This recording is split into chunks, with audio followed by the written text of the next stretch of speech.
जय हिंद दोस्तों, जैसा कि आज है 13 फरवरी को आपका थर्ड शिफ्ट का भी दोस्तों एसएससी जीडी का एग्जाम समाप्त हो गया है। तो आज की इस वीडियो में हम देखने वाले हैं थर्ड शिफ्ट पूछे गए 20 जीके जिसके प्रश्न से अधिकतम रियल प्रश्न मिल गए।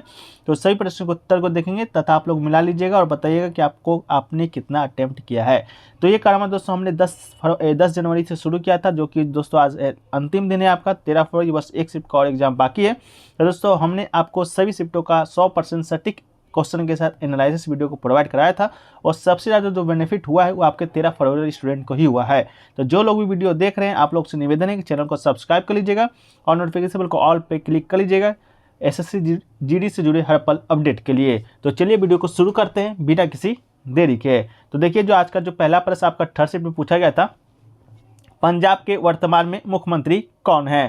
तो दोस्तों आपको बता दें कि पंजाब में अभी 16वीं विधानसभा का सत्र चल रहा है, जिसमें आपका 117 में से 92 से जीत कर मतलब कि 79% बहुमत हासिल किया था आम आदमी पार्टी ने।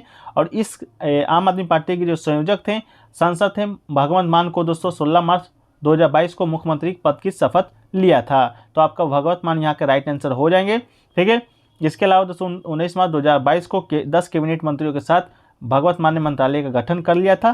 तो आपके वर्तमान में मुख्यमंत्री पूछा गया था, तो आपके भगवत मान राइट आंसर हो जाएंगे। अगला जो क्वेश्चन पूछा गया था कि 2022 में वर्तमान में कानून मंत्री कौन है, तो दोस्तों आपके श्री किरण रिजिजू वर्तमान में कानूनी और न्याय मंत्री हैं, तो आपके राइट आंसर हो जाएंगे। वहीं पर देख ले भारत के पहले कानून और न्याय मंत्री के, तो वो आपके डॉक्टर भीमराव अंबेडकर पहले कानून और न्याय मंत्री थे, वर्तमान में आपके किरण रिजिजू थे। ठीक है, चलिए एक क्वेश्चन देखिए पूछा गया था नर्मदा नदी कहाँ से निकलता है। तो नर्मदा नदी की बात की जाएगी दोस्तों, तो भारत की प्रमुख 7 नदियों में से अनुपम नर्मदा नदी का जो स्थल है आपका अमरकंटक है। तो अमरकंटक राइट आंसर हो जाएगा। ये मध्य प्रदेश के शहडोल जिले के पुष्पराजगढ़ तहसील में है। अमरकंटक भारत के पवित्र स्थलों में गिना जाता है। 1065 मीटर की ऊंचाई पर विंध्य और सतपुरा पर्वतमालाओं के बीच स्थित हरा भरा अमरकंटक प्रसिद्ध तीर्थ और नैनाभिराम पर्यटन स्थल है। ठीक है, तो आपका अमरकंटक इसका राइट आंसर हो जाएगा। अगला जो क्वेश्चन पूछा गया है दोस्तों वो देख लेते हैं।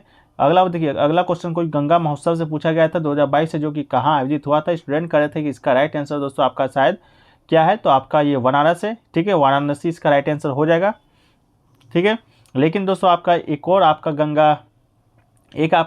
गंगा उत्सव, नदी उत्सव 2022 का जो आयोजन की बात की जाएगी, तो ये दोस्तों आपका किया गया था नई दिल्ली में। ठीक है, नई दिल्ली में 4 नवंबर 2022 को किया गया था। जल शक्ति मंत्रालय के अंतर्गत आपका गंगा संरक्षण विभाग का राष्ट्रीय स्वच्छ गंगा मिशन था। तो आप बताइएगा ये क्वेश्चन आया था या वाराणसी वाला आया था, तो आप लोग मिला लीजिएगा। एक क्वेश्चन देखिए पूछा गया था शरीर का सबसे छोटा इकाई कौन सा है, तो कोशिका दोस्तों इसका राइट आंसर हो जाएगा।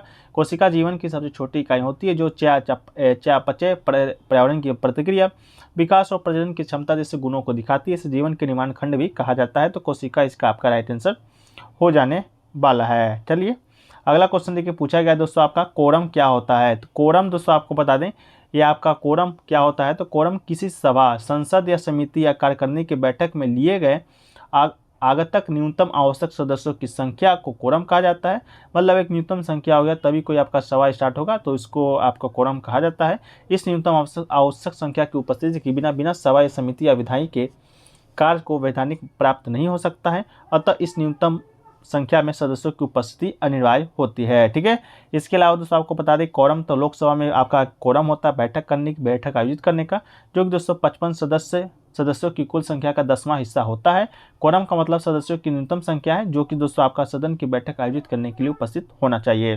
ये भारत संविधान का अनुच्छेद 100 दोस्तों आपका ये कहता है कि सदन के कुल सदस्यों की जो कम से कम जो 10% उपस्थिति होना चाहिए, जो किसी भी सदन में बैठक का गठन करने के लिए इसी कोरम का गठन करना होता है। ये तो लोकसभा का दोस्तों आपको बता दिए। राज्यसभा की बात की जाएगी तो 245 वर्तमान में सदस्य हैं, तो 10% आपका इसका कोरम होता है। तो 25 सदस्यों की उपस्थिति इस बैठक के लिए पर्याप्त गण पूर्ति होता है राज्यसभा का। लोकसभा का कोरम क्या है तो आप लोग देख लिए हैं। एक क्वेश्चन देखिए पूछा गया था मौलिक कर्तव्य में उपभाग जी में क्या आता है। ठीक है, तो आप लोग को मालूम होगा वर्तमान में मौलिक कर्तव्य 11 है। तो 11 के 51 ए में अनुच्छेद 51 ए में वर्णित मौलिक कर्तव्य है। तो भाग ए में दोस्तों आपका संविधान का पालन करना, उसके आदर्शों को संस्थानों और राष्ट्रीय ध्वज और राष्ट्रगान का सम्मान करना ए में आता है। बी में दोस्तों उन महान आदर्शों को संजोना, उनका पालन करना जिन्होंने अभी हमें भारतीय स्वतंत्रता संग्राम से प्रेरित किया है, ये बी में आता है। सी में दोस्तों भारत की संपूर्णता एकता और अखंडता को बनाए रखना, उसकी रक्षा करना सी में आता है। ऑप्शन डी में दोस्तों आपका कि देश की रक्षा करना, जरूरत पड़ने या कहे जाने पर राष्ट्रीय सेवाएं प्रदान करना डी आता है।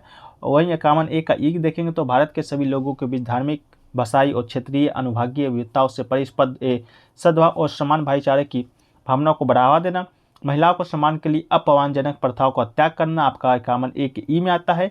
51 में दोस्तों हमारी मिली जुली संस्कृति के समृद्ध विरासत को महत्व देना, उसका संरक्षण करना 51 के एफ में आता है।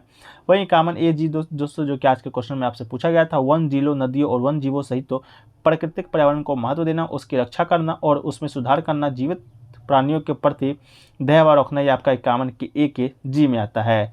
वहीं दोस्तों 51 के एच में दोस्तों आपका वैज्ञानिक सोच, मानवतावाद, जांच और सुधार की भावना को विकास करना एच में आता है। वहीं 51 के आई में दोस्तों सार्वजनिक संपत्ति की रक्षा करना, हिंसा से दूर रहना आपका आई में आता है।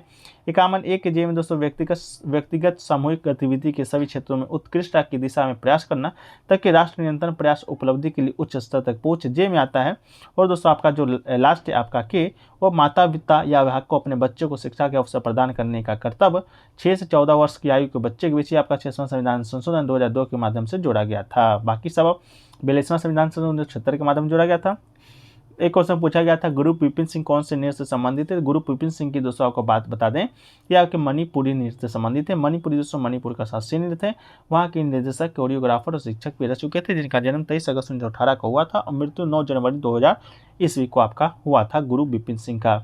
एक क्वेश्चन के पूछा गया था, वांगला नृत्य आपका वांगला महोत्सव, तो ये मेघालय का आपका वांगला महोत्सव है, तो मेघालय इसका राइट आंसर हो जाएगा। ये भारत के मेघालय के 11 में सबसे लोकप्रिय त्यौहार है। ठीक है। एक क्वेश्चन के पूछा गया था, पहली बार खेलो इंडिया यूथ गेम्स कहाँ पर आयोजित हुआ था? तो खेलो इंडिया यूनिवर्सिटी गेम्स का जो पहला संस्करण है आपका 2020 में Kalinga institute of industrial technology KIIT Odisha में आयोजित किया गया था। तो इसका राइट आंसर आपका ओडिशा 100% हो जाएगा। एक क्वेश्चन देखिए पूछा गया था, चीन का जो सीमा है किस राज्य से लगता है? तो चीन दोस्तों आपको बता दें भारत की 5 राज्यों से जुड़ता है। इनमें से आपका पहला जो जम्मू कश्मीर है, इसके अलावा हिमाचल प्रदेश है, इसके अलावा उत्तराखंड है, इसके अलावा सिक्किम है और अरुणाचल प्रदेश शामिल है। आपका चीन की सीमा से लगता है। ऑप्शन में अपना आपके अनुसार देख लीजिएगा। एक क्वेश्चन पूछा गया था, भारतीय दंड संहिता कब पारित हुआ? तो इसका राइट आंसर आपका 1860 हो जाएगा। इस अधिनियम का जो उद्देश्य था भारत के लिए समान दंड संहिता प्रदान करना था। यह 6 अक्टूबर 1807 को अधिनियमित किया गया था। एक क्वेश्चन पूछा गया था, 1956 में कौन सी पंचवर्षीय योजना को शुरू किया गया था? तो इसका राइट आंसर आपका द्वितीय पंचवर्षीय योजना हो जाएगा, जो कि दोस्तों आपका 1956 से 1961 तक चला था। 1956 में शुरू हुआ था। ठीक है।